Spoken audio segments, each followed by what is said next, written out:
the legend of Robert Saleh continues to grow. I love that guy, man, and I hope one of my buddies hops in the chat soon. But at first, I wasn't a big fan of Saleh. You know, his first and second year. Me too. I think I fired him pretty early on Twitter. I was like, man, I've seen enough. Get this guy out of here. Yeah. But the Super Bowl year really turned it around. You saw what he was able to do once he could get the right players to fit his system, and then he can, you know, have the time that he needed to get his system in place.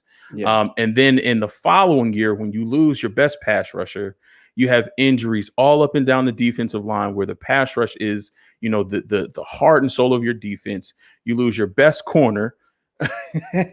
There he is. I knew he was coming. There he is. I fired him so many times. So many times. Yeah, you lose all those guys. You lose Richard Sherman. Forgave me, though.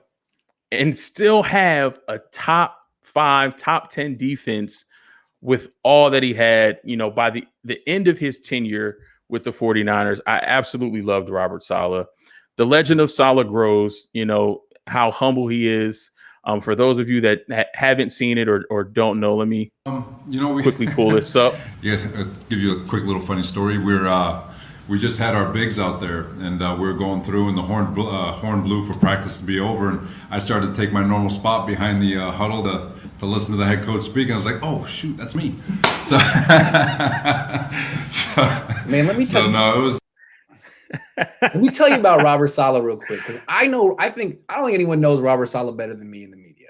And Robert Saleh is one of the most interesting people I've ever covered. He exudes, aw shucks, Midwest, man, this is just this funny story that happened. But he's not like that, man. He's a chess player. He's thinking 8 moves ahead. He's very strategic. He's like a politician. And I love Robert Saleh. I love that man. But what he's doing here is getting the New York media on his side. They love him. And I've never seen a coach do a better job at getting media on his side. I mean, I love him. He got me early. And I was one of the guys saying they need to fire him. So another thing I've heard that he's doing is every team basically gives 15 minutes to 30 minutes for the media to watch practice every day. And then you're out. You can't watch anything, which is weak, because you should want media covering your team and watching everything. And there's really not many secrets that you're going to give up. And back in the day, it was all open. Bill Walsh, back in the day, was all open. And they close it because that's what Belichick does. And it's a copycat business. So what Saleh's doing is opening it up for an hour. Not entirely, but for an hour. Now he's got these writers loving him. It's very, very, very smart. I got to applaud Robert Saleh. He's doing a great job so far with that New York media. It's not easy. It's not easy. Now he's got to win too. He's got to win, but he's very strategic. Wow. I see. This is why we have to have Grant Cohn and his expertise on the show. Yeah. The show is Mo's knows, and guess what? Grant knows too. I know Saleh. That's all I got, man. I from what I've seen, you know, I do know that he is a very humble guy. He's real down to earth. But I think, you know, the element that you provided, that makes a lot of sense. You're coming in to a franchise that's, I think the stat over the past 5 years, they have the worst record in the NFL over the past 5 years or so. You know, you're coming into a situation where, you know, at number 2, you took a quarterback that only has 1 real year of production. You know, he doesn't have that many starts under his belt.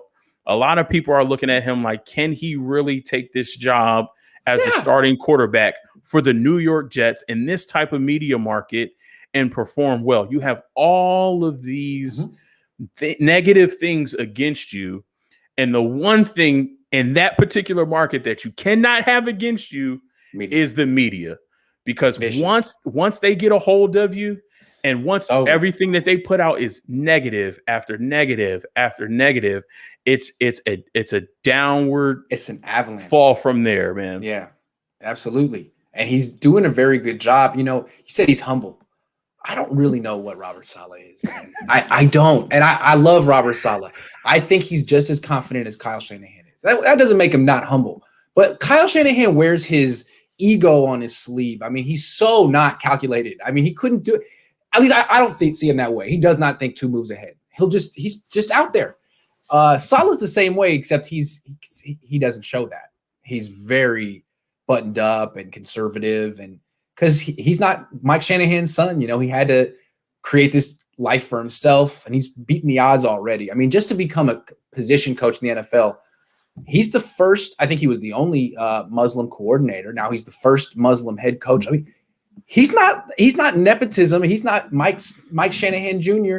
Who the hell is Robert Saleh? Well, he's someone that the entire league respects and that the media respects. I mean, the media really likes this guy. He's kind of like got this, like an effect like a Kennedy would have. You know what I mean? Like people really like this guy. I can't really tell. But again, he's got to win. We'll see. All the charm in the world doesn't replace winning. Although for Kyle, it's gotten close. This dude has done some serious losing. He needs to turn around now.